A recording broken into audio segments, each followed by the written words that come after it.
Andy Farrell, Ireland's head coach, has finally responded to the claims that Ireland are the best team in the world, and the response might surprise you. Now, I have made a couple of videos on this situation already, so if you haven't watched any of those, I'm going to catch you up in sort of the next minute or two. But basically, what happened is a couple of months ago, ex-pundits and ex-players from the Northern Hemisphere came out and said that Ireland are still the best team in the world after they got knocked out in the quarterfinals of a Rugby World Cup. Now, obviously, this sparked massive debate within the rugby hemisphere because now the Springboks have just played in a competition where all the best teams in the world take place and they have just won it. It's called the World Cup for a reason. They end up winning the trophy, and now all of these Northern Hemisphere pundits and ex-players are still saying that Ireland are the best team in the world. Now, obviously, they were looking to do the Grand Slam in the Six Nations. That ended up not happening, and all of this was sort of building right up until that England match. Everything was coming to a point, and then boom, they lose to England, and now maybe they might feel a little bit more humbled by that loss because Ireland were really floating on clouds. A lot of people were blowing smoke up their ass, and now they've lost to England. Yes, they still won the Six Nations, but they didn't get back-to-back Grand Slams, which would have been history in the making. It's not like we needed more of an excuse to go and watch the Springboks take on Ireland in a couple of months with those two test matches. But now, with this whole situation that has brewed, it makes it almost impossible not to go and watch those matches. It's number one versus number two in the world. It's basically a prize fight. Who is going to be able to knock out the other side? Now, also on that situation, even Victor Matfield and Rassie Erasmus weighed in on the situation, basically saying that the Webb Ellis trophy is sitting in South Africa and it will do for another 3.5 years. So basically just giving them a little bit of a nudge back, saying that South Africa are the best team in the world. We've proved it back-to-back times now, which is why that trophy is in South Africa. Now, yes, Ireland probably do play the best rugby at the moment. South Africa, their win percentage isn't as great as Ireland's between World Cups, but we do know that Rassie Erasmus has said that the only thing he really cares about is winning World Cups, which is going to make this clash coming up against Ireland even more interesting because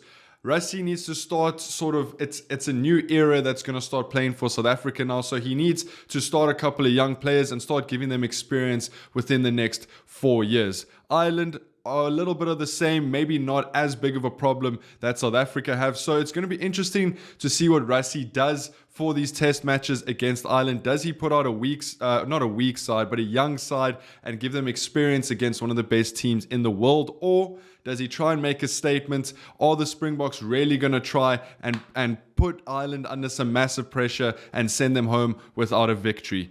Obviously, it's all going to build. Rassie has his plans. Ireland and Andy Farrell definitely have their plans. Ireland have shown in the World Cup that they can beat South Africa, but it is a different story because they come into South Africa and they will be playing on South African soil, somewhere where they haven't won since, I think, 2015 or 2016. So this whole situation is just building up to those two test matches, and now finally we've been asking for it. What do Ireland think of all these claims that are coming from Welshmen, that are coming from other people from the Northern Hemisphere, that are coming from South Africans saying that they aren't the best team in the world? Well, Andy Farrell has finally responded, and this is what he had to say.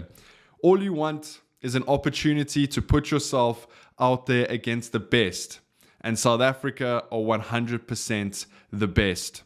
So Andy Farrell has come out and said that South Africa are the best side in the world. Now, how much of this he believes and how much of it is just a little bit political and for PR, only he will know.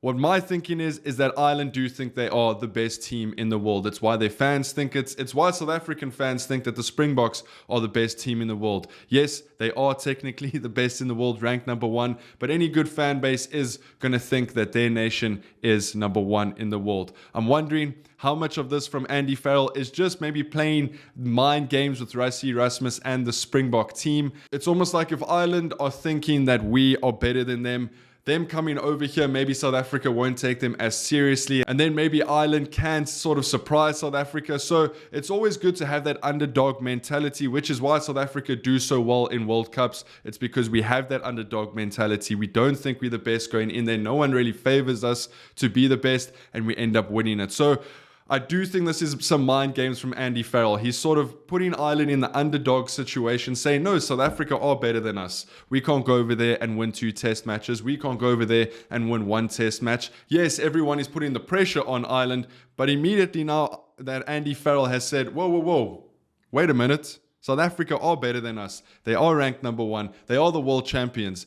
Kind of then puts everyone's expectations down. Maybe South Africa underestimate Ireland. Maybe South African fans start getting a little bit too confident. And that's when Ireland strike. That's what makes the Springboks so dangerous. That's why the Springboks have won back-to-back World Cups, is because no one has given them that footing coming into a World Cup, and then they surprise absolutely everyone. So that is basically the situation. We didn't need more fuel to the fire in terms of the South Africa-Ireland test matches coming up in July. But this has added it. There's plenty mind games going on here between Andy Farrell and Rassie Erasmus. As always, let me know what you guys think down in the comments. Leave this video a like. Make sure you hit that subscribe button, and I'll see you guys tomorrow. Take it easy. Peace.